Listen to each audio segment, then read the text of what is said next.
Hello,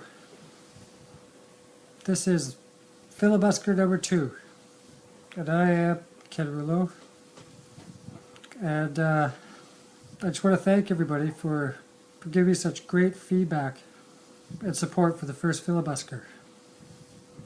I've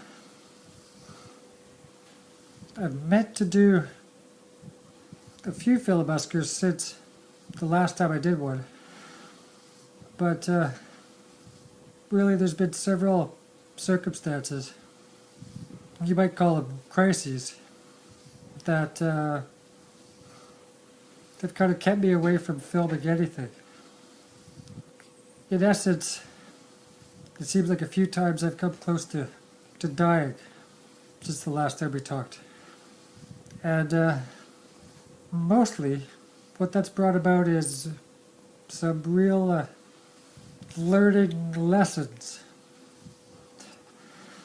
So I thought the Philobuskers that I wanted to create were about the present financial, economic circumstances of the planet, what the sources of those are, and getting into the issues of banking, money creation, and the solution to all of these issues. But those Philobusker episodes will be in the near future. But I thought that since the last time we talked has been kind of an issue around life and death, I thought that perhaps it'd be important to talk about living and dying, as partly it feels like, yes, you who know me and those who are just checking me out for the first time, back in September I stopped breathing one night, and in that night when I felt like I was actually dying, it seemed like I came to a choice. And the choice was, I'm controlling that myself. My leg. Ooh, that's much better. The issue was, I stopped breathing one night, and my consciousness began to narrate my death. And it was very calm, peaceful. The sensation was that of dissolving, as if my consciousness was dissolving away. One part of it was that my spirit, as if wanted to leap out of my body, but there was almost a side sensation, a beside myself sensation. The dissolution, a dissolving of my consciousness was the main experience.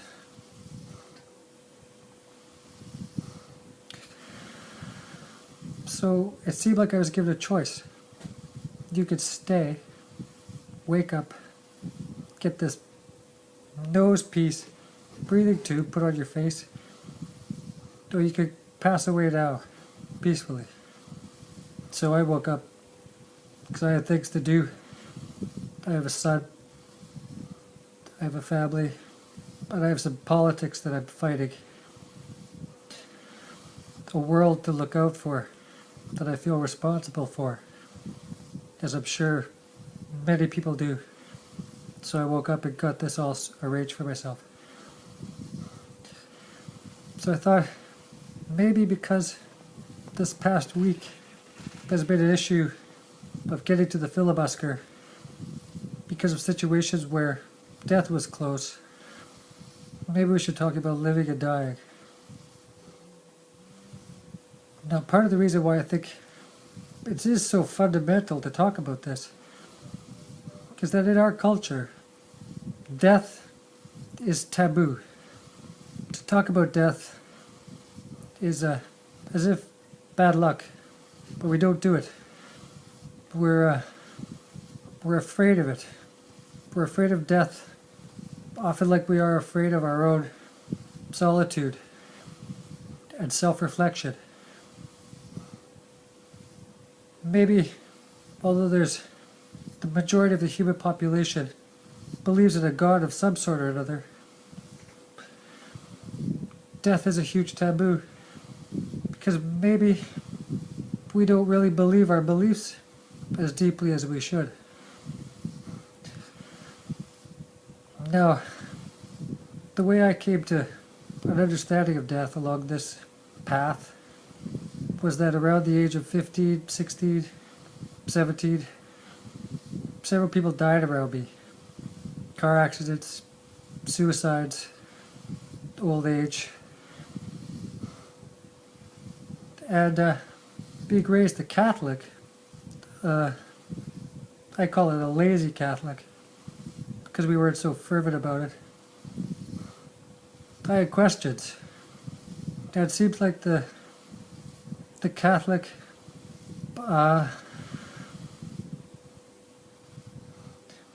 structure around me, the religious structure around me, proved when I had questions that they kind of got vacant or angry, and proved in a sense that they were just all bluffing, that they didn't have a clue either, that they could come up with some slogans, occasionally quote some spiritual teacher, whether it related or not.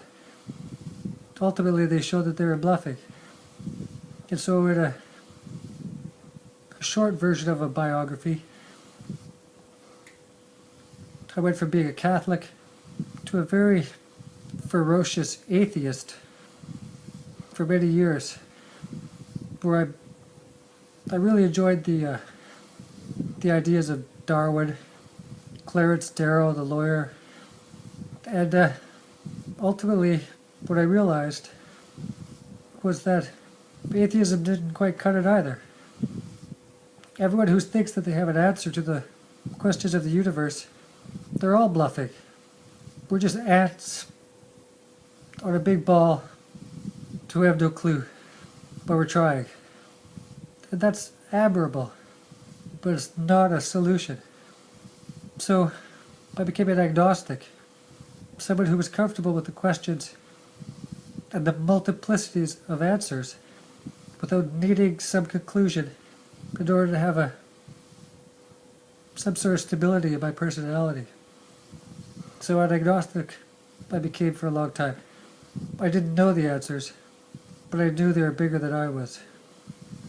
But then along the way, I started to have many mystical experiences, some through spirituality directly, some through connecting with the universe, staring at the night sky, some through psychedelic drugs, different forms of meditation, all kinds of ways of pursuing the larger insight and universe.